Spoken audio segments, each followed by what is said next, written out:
I've been waiting for this. It's 2A Tuesday. Let's do some gun stuff. All right, folks, no matter how many gun laws the left makes, when they're challenged in a legitimate court, they almost always get overturned.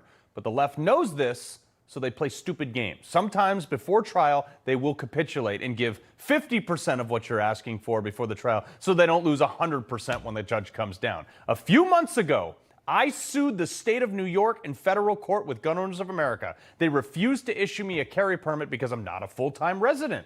On Friday, Manhattan came back with a rules update that allows everyone in the nation to apply for a New York permit without obstruction. It's a small victory, but it's still a victory for the Second Amendment in a case that should never have had to been brought in the first place. So rest assured, folks, I will go through with the full lawful process, and soon I'll be packing heat on the streets of Manhattan. Ted Nugent, rock icon, lifelong outdoorsman, and host of the Ted Nugent Spirit Campfire. Sir, honor to have you on. So you called me out of the blue on this today. I appreciate it. Well, number one, on behalf of the Founding Fathers and Truth, Logic, and Common Sense, I had a bumper crop of middle fingers this year, so I am your Truth, Logic, Common Sense daddy. Carl, from here on out, you have the right to keep and bear arms while you are alive on planet Earth, according to the Founding Fathers' original vision. Let me repeat again. Keep means it's mine, you can't have it. Bear means I have a couple on me right now and they're loaded. You don't need a permit. You don't need anyone's authorization. God gave all of us the right to keep and bear arms because the king wouldn't allow it. So we knew that kings and tyrants and despots and punks wouldn't allow us to be armed. So the Founding Fathers wrote it down, gave a big middle finger to King George and said, we're going to keep and bear arms. It's just a disaster that we have to get our Second Amendment rights back incrementally because we were sound asleep. I'll give you Joe Biden as proof. We were sound asleep and we let them incrementally.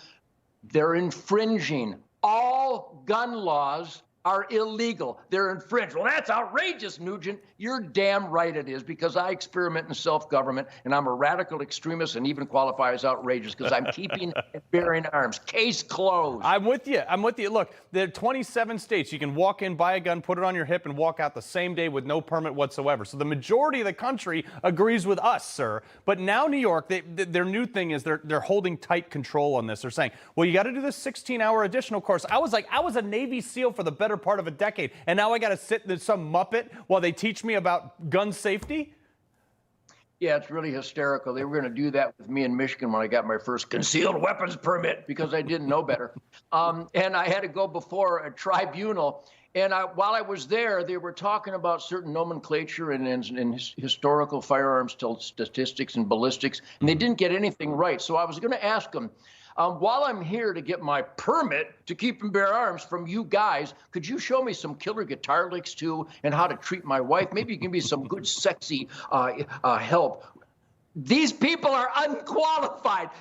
To teach a Navy SEAL how to keep and bear arms is like, I'm not even going to use the metaphor that comes to mind. It's just planet of the cuckoo's nest. By the way, with Gun Owners of America, they have their leadership forum, the big summit down in Knoxville, Tennessee this weekend. So anybody that wants to celebrate Second Amendment absolutism, which means free people get to carry guns. That's what keep and bear means. Yeah. The Gun Owners of America, and we're working hard with the National Rifle Association, dramatically upgraded with HunterNation.org. Go to HunterNation.org because there are tens of millions of gun owners and hunters, Carl, that don't vote. Shame on you. HunterNation.org. We're galvanizing this heretofore uncommitted, non-participatory army of conservative voters, and that's going to make the difference. I got less than a minute left, sir. Hunters are the most unappreciated people in this country. There's 11 million licensed hunters every year. Why are they not taken more seriously?